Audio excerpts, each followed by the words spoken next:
Kuna wakati unaweza ukapitia magumu, ukahisi Mungu amekuacha, lakini ndio wakati ambao Mungu anautumia kama kukupima, kukupa jaribu, kuona imani yako iko wapi. Usikate tamaa kijana mwenzangu, kwani hii dunia sisi wote ni wapitaji. Kikubwa kuwa na imani, mtumaini Mwenyezi Mungu, yeye ndio muweza wa yote na hakuna analoshindwa yeye.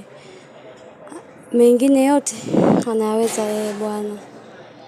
Mimi ninachojua katika maisha yetu haya, kuna siku ya furaha, kuna siku ya huzuni, lakini pia kuna nyakati ambazo ukizipitia unaona kabisa kwamba uko katika dimbwi zito la mawazo.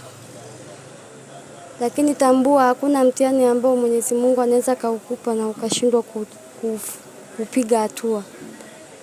Mungu anakupa jaribu ambalo wewe mwenyewe unaweza kulipigania. Hiyo ndio imani yangu kubwa. Tusikate tamaa, maana sisi bado ni vijana. Na kijana wa leo ndo kioo cha kesho. Kijana wa leo ndo tegemeo la kizazi cha kesho.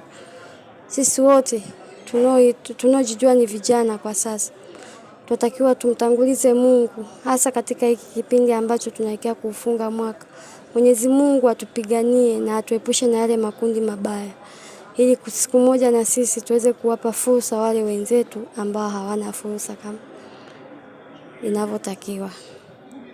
Pambana kijana mwenzangu, pambana pamoja na mimi. Usiache kusubscribe, share, kucomment na kulike.